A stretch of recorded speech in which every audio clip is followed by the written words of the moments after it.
그 다음에 이제 세 번째 같은 경우에는 이거 많이 듣잖아요. 필수지방산 같은 것들인데, 이 지방산이라고 하는 것들은 저 왼쪽에 있는 것들은 이제 포화지방산이라고 불러요.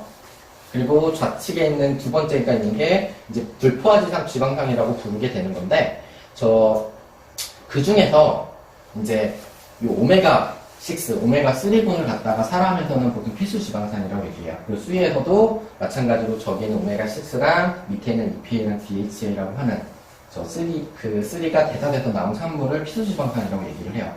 사람이랑 다르게 얘가 이렇게 내려온 것만 필수라고 말씀드리는 이유는 저 오메가3에서 EPA랑 DHA로 가는데 효소가 필요한데 강아지나 고양이가 사람에 비해서 많이 없어요. 강아지는 사람에 비해서 한 20% 정도, 고양이는 더 적어서 5% 미만이거든요. 그러다 보니까 아예 윗단계를 먹는 것보다 그 대사 산물을 먹는 게 좀 더 효율적이라서 그렇게 좀 지정된다고 보시면 되시고요. 그리고 포화지방산 같은 경우가 포화지방산 별로 안 좋다는 얘기 많이 듣긴 하잖아요. 보통 소의 많고 콜레스테롤에 혹은 동맥경화의 원인이 되고 이런 얘기를 하는데, 사실 쟤네들도 역할을 해요. 에너지 만들고 세포막이라든가 생체 내 그 구성물질 되기는 해서, 그러니까 과량만 안 먹으면 된다고 봐주시면 좋아요. 그리고 저 포화지방산 같은 경우에는 대표적인 원인이 그 원료가 코코넛 오일이라든가 이제 동물의 지방 같은 게 될 건데, 엄밀히 말하면 코코넛 오일을 저기에 넣기에는 코코넛 오일이 좀 억울한 면이 있을 거예요. 왜냐면 저게 굉장히 도움이 많이 돼서 최근에 많이 먹거든요. 그러니까 저거는 이건 너무 들어가서 좀 그렇기는 합니다만, 동맥경화 예방이라든가 이런 데 좀 도움이 될 수 있는 게 코코넛 오일이긴 해요. 그리고 피부가 좋아진다든가 이런 역할을 하고요. 그 차이는 구조상의 차이가 있어요. 저 사슬들이 막 연결된 구조가 지방산을 가지게 되는데, 저 일반적인 그 동물의 지방으로 이루어진 것들, 그 사슬이 많은 것들로 이루어져 있어요. 근데 코코넛 오일은 저게 중간 정도 레벨로 되어 있거든요. 그래서 작용이 좀 다르다고 봐주시면 좋고요. 또 하나는 아까 설명 좀 빠르게 넘어간 그 휘발성 지방산 있잖아요. 그거 생성에 관여되어 있어요. 그러니까 그걸 통해서 또 유익한 역할을 좀 하기도 하거든요. 그래서 그렇게 좀 봐주시면 좋을 것 같고요. 그리고 두 번째 같은 경우는 불포화인데, 저 모노라고 되어 있는 것들은 그 사슬이 적은 거예요. 불포화에서도. 그래서 일반적으로 거기가 우리가 많이 하는 올리브 오일이라든가 혹은 아보카도 좋다고 하잖아요. 저런 것들 같은 경우가 여기에 들어가게 되고요. 다만 이거는 동물에서는 조금 중요성이 좀 떨어지긴 해요. 왜 사람에서 저게 중요한 이유는 그 동맥경화 있잖아요. 좀 몸에 안 좋은 콜레스테롤, LDL 이런 얘기들이 나오잖아요. 그거를 좀 줄이는 역할을 해요.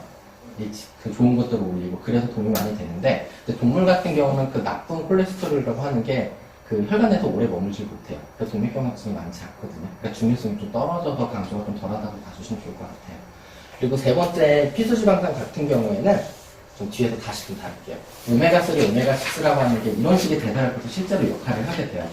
근데 이제 이게 EPA예요. 아까 나왔던 게. 제가 하는 역할들이 실제로는 염증을 조절하고 이제 몸 안에 고지질혈증이 있다고 말하는 그런 지질혈증들을 조절하는 역할을 하는 그 기능을 하고요. 더 나가서는 DHA. 예전에 저게 광고에 많이 쓰였죠. 뇌 발달에 좋다 이러면서 실제로 뇌나 눈이 발달하는 데 영향을 주고요. 또 그게 이제 계속 또 회복되고 유지하고 하는데 영향을 주는 거라 봐주시면 좋고요. 또 저것도 역시나 면역 조절 능력이나 이런 데들이 있어요. 그리고 더 나아가서는 이제 우리 소위 그 치매라고 부르죠. 인지장애. 고양이들이나 강아지들 사실 있거든요. 이런 것들 예방하는 효과가 있다고 봐주시면 좋아요.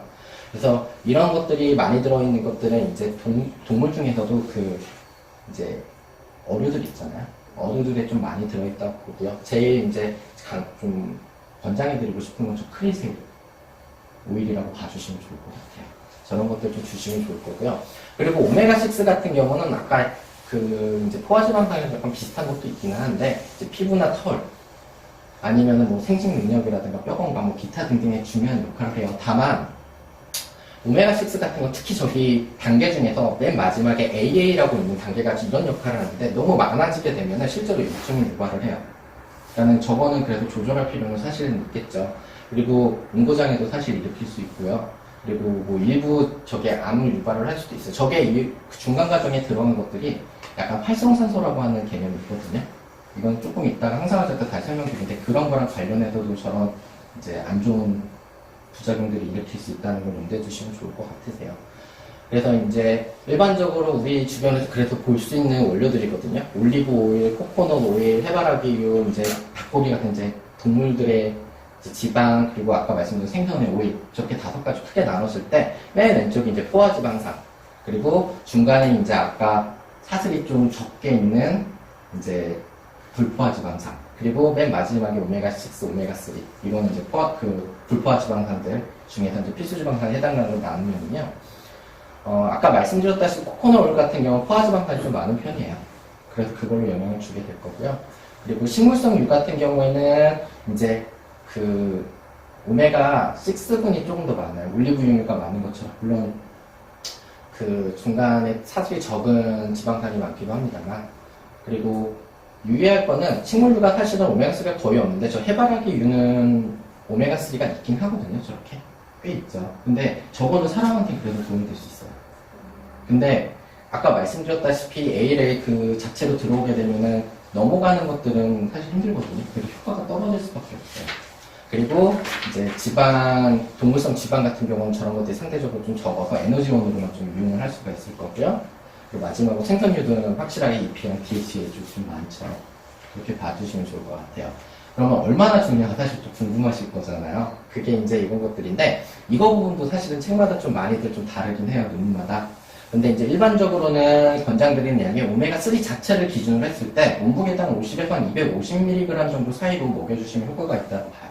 그리고 실제로 저용량으로 먹인다 하더라도 면역 조정 능력이라든가 항염 효과는 있다고 표현을 하거든요. 그렇게 좀, 그래서 아이들 과량을 먹었을 때 나타나는 부작용이라든가 이런 게 좀 걱정이 되신다면 저용량으로 시작해서 올리시는 것도 방법이 될 수 있을 거예요. 특별히 아프거나 하지 않는다면요. 그리고 예를 한 번 든 건데 퇴행성 관절염이 있다. 우리 관절염일 때도 오메가3가 많이 도움이 되거든요. 염증도 낮추고 통증의 완화에도 도움이 되고요. 강아지들은 저런 용량으로, 고양이들은 저기 BA랑 DH 기준으로 저런 용량으로 먹으시는 것도 이제 좋을 거예요. 관절염 특히 강아지들이 많은 편이니까요. 그렇게 좀 봐주시면 좋을 것 같고요. 그리고 이게 두 번째 계산식이에요. 사실 아까랑 좀 다르거든요. 이거는 대사체중이라고 하는 게 있어요. 개념이. 이건 뭐냐면 1kg짜리랑 10kg짜리랑 똑같이 비율적으로 양을 늘려서 가는 게 오히려 말 맞지 않거든요. 왜냐면 부피가 다르기 때문에 작을수록 더 많은 표면적인 작용을 하잖아요. 그래서 그게 좀 차이가 생길 수 있기 때문에 약물의 작용에도 차이가 있을 수 있어요. 그래서 나온 개념이 그 대사체중인데, 그 강아지들 같은 경우에 몸무게다가 0.75승을 좀 하게 되고요. 고양이들은 0.67승을 하게 되거든요. 근데 저게 그래서 1kg가 밑에 있는 걸로 이제 변환이 돼서 사용되는 거예요. 그리고 그거에 따라서 예를 든다면 뭐 신장이 나쁘다 곱하기 140 정도 하게 되고, 뭐 염증성 질환이 일반적으로 있다면 125를 하는 거예요. 예컨대 뭐 강아지가 1kg짜리 아이가 1kg는 너무 그러네요. 뭐 2kg짜리 아이가 신장이 나쁘다 하면 저 1.7에다 140을 넘는 양이 되겠죠. 곱하기가. 다시 설명드리면 요 대사체중에다가 곱하기 저기 있는 숫자를 해주시면 되세요. 그게 용량이에요. 그래서 강아지가 예를 들어서 뭐 2kg다 그럼 대사체중이 저기 있는 거 지금 1.7이잖아요. 지금 보시면 아래에 있는 표에 따라서. 그러면 저 1.7을 저 관절염이 있는 뭐 있다라고 하면은 저 310을 곱해주면은 나오는 그 용량으로 주시면 되시는 거예요. 자, 이따 다시 한번 여쭤볼게요. 그리고 다만 이제 그런 것들이 개념이 있기는 해요. 얼마 이상 먹으면은 안 되느냐라는 개념이 있거든요. 안정력이 이거는 사실 있어요. 너무 과량이 되면 지혈장애를 일으킨다든가 같은 식의 문제를 일으킬 수 있기 때문에 그 최대치에 해당하는 것들은 이 대사체중 말고요. 몸무게당 350mg 이상 먹지는 말라고 얘기를 해요. 몸무게당. 그러니까 1kg짜리 아이는 350 이상, 2kg짜리는 700 이상 먹지 말라고 좀 얘기를 하거든요. 그래서 보통은 그 안에서 세팅해서 주시면 되신다고 보시면 돼요. 그리고 이제 그 지방산 관련해서 실제로 많이 맞부딪히는 것들에 대해서 좀 설명을 드리면은 오메가3 같은 경우에는 추천되는 것들이 사용 좀 조심해 주셔야 되는 것들이 좀 수술을 앞두거나 특히나 이제 출혈이 동반될 수밖에 없는 그런 수술을 앞두거나 할 때는 좀 끊어주시는 게 좋아요. 그리고 이제 오메가6 같은 경우는요, 아까 뭐 도움이 되는 것도 많다고 말씀드렸는데, 혹시 신장 있잖아요, 콩팥과 같은 곳에 문제가 있을 경우에는 오메가6는 최대한 먹지 않는 게 좋습니다. 이렇게 말씀드리니까 오메가6가 되게 나쁜 것 같기는 한데, 근데 반대로 모질을 좋게 만든다든가 피부가 좋아지길 원하시면 굉장히 도움되는 게 오메가 6예요. 그러다 보니까 아이의 건강 상태라든가 이런 것들에 이제 주치의랑 좀 상의하셔갖고요. 그래서 결정하시는 게 가장 좋긴 할 것 같아요. 그리고 대다수 영양제가 두 가지가 혼재되어서 나오는 경우들이 있거든요. 그 적당한 비율에 대해서도 뭐 1대1 혹은 2대1 이런 게 제일 좋다거나 이런 부분들이 비율이 있기 때문에 아이 건강 상태에 따라서 주치의랑 좀 추가적으로 상의해 주시면 좋을 것 같으세요.